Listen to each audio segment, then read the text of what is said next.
तो ये वाला क्वेश्चन देखते हैं, ठीक है। अब इस क्वेश्चन में क्या कर लो, देखो सपोज ये बन गया, अब इसको क्या से फेंके बच्चों, ओमेगा 0 से, और ग्राउंड तो रेस्ट पे, तो ये क्या कोशिश करेगा, ये ऐसे पीछे स्लाइड होने की कोशिश करेगा कि नहीं करेगा। तो ये पीछे स्लाइड होगा तो इसको फ्रिक्शन कहाँ लगेगा, फ्रिक्शन कहाँ लगेगा, आगे की तरफ, तो इसमें फ्रिक्शन लगेगा। और कौन सा फ्रिक्शन शुरू में, काइनेटिक फ्रिक्शन, जो कि किसके बराबर होगा, म्यू एम जी के बराबर। अब ये इसकी सेंटर ऑफ मास की इनिशियल वेलोसिटी 0 है, तो क्या करेगा ये, एक्सीलरेशन एक आगे की तरफ लगेगा, और इसमें अल्फा किधर लगेगा, देखो ये आपका आर रेडियस है, तो इसमें टॉर्क जो लग रहा है वो एंटी क्लॉकवाइज लग रहा है, तो अल्फा क्या होगा, उल्टा। क्लियर है। तो हम लोग सेम चीज ए और अल्फा निकालने के लिए क्या कर सकते हैं, ए बराबर क्या होगा, net force by mass. Net force कितना लग रहा है, mu M G by M, तो फिर से क्या जाएगा, म्यू जी। ये आया पहला चीज, करेक्ट है, आप लोग चेक कर लिए। दूसरा अल्फा आएगा, फ्रिक्शन मतलब mu M g r, f into r by I. I क्या दिया है, सॉलिड स्फीयर, सॉलिड का होता है 2/5, तो 2/5 एम आर स्क्वायर, एम से एम कट गया, एक आर से एक आर कट गया, तो क्या आएगा 5/2 म्यू जी बाय आर। या अल्फा चेक कर लिए, ठीक। अब इसके बाद क्या होगा, देखो इसको मिटा रहा हूं, हमको चाहिए क्या, velocity as a function of time, velocity as a function of time चाहिए। तो velocity as a function of time के लिए क्या करेंगे, v, इनिशियल वेलोसिटी यहां पर 0 थी क्योंकि बस इसको रोटेट करते हुए ड्रॉप किए थे, v तो 0 थी, तो v इक्वल टू 0 प्लस आ जाएगी a, फॉरवर्ड की तरफ है, a कितना है, म्यू जी टी, तो आगे velocity as a function of time. Acceleration as, sorry क्या, angular velocity as a function of time क्या होगा, इनिशियल वेलोसिटी थी क्लॉकवाइज, लेकिन एक्सीलरेशन कैसा प्रोड्यूस हो रहा है, एंटी क्लॉकवाइज, तो क्या लिखेंगे, -5/2 mu ji by are into t, ये हो जाएगी क्या, ओमेगा की वैल्यू।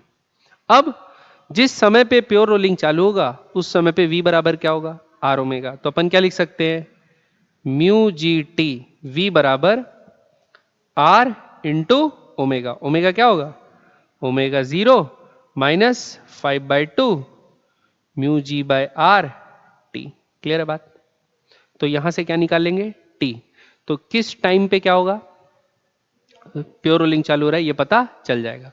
फिर उस टी का वैल्यू डाल के अपन क्या कर लेंगे, टी का वैल्यू वी और ओमेगा में डालेंगे और क्या आ जाएगी, वी और ओमेगा की वैल्यू आ जाएगी। एक बार निकाल के चेक कर लेते हैं ताकि पता चल जाए, ठीक है। तो क्या करते हैं, यहाँ से टी निकालने के लिए सबसे पहले तो आर को इधर भेज देते हैं, तो क्या होगा बच्चों, mu ji by are into T, ठीक। फिर ये माइनस वाले को इधर लाके प्लस कर लेते हैं, तो क्या आ जाएगा 5 mu G bye 2r into T बराबर क्या आ गया बच्चों, ओमेगा 0। आर ओमेगा क्यों आएगा, आर तो इधर ले लिए ना, तो क्या आएगा खाली ओमेगा 0।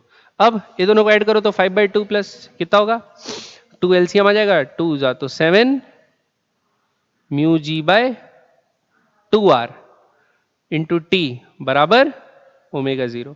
तो आपकी ओमेगा 0 की वैल्यू आ जाएगी बच्चों, इधर से क्या आ जाएगी, ओमेगा 0 की वैल्यू आ जाएगी, सॉरी टी की वैल्यू आ जाएगी, टी की वैल्यू आ जाएगी ओमेगा 0 बाय 7 म्यू जी, नीचे आ जाएगा और ऊपर मल्टीप्लाई क्या हो जाएगा 2r, ठीक है। तो ये किसकी वैल्यू आ गई बच्चों, टी की वैल्यू, यही आई है। अब वो टाइम की वैल्यू इन दोनों में डाल देंगे तो आपका क्या, v और ओमेगा आ जाएगा। फिर फ्रिक्शन के लिए वर्क डन इस बार कैसे निकालेंगे,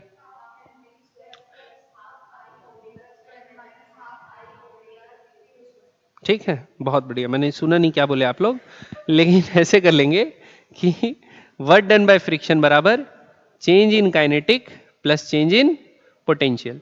तो पोटेंशियल एनर्जी का तो कोई खेल है ही नहीं, तो चेंज इन काइनेटिक कैसा, वर्क डन बाय फ्रिक्शन बराबर फाइनल काइनेटिक एनर्जी, इनिशियल क्या रहेगी, हाफ आई ओमेगा 0 का स्क्वायर जो दिया था।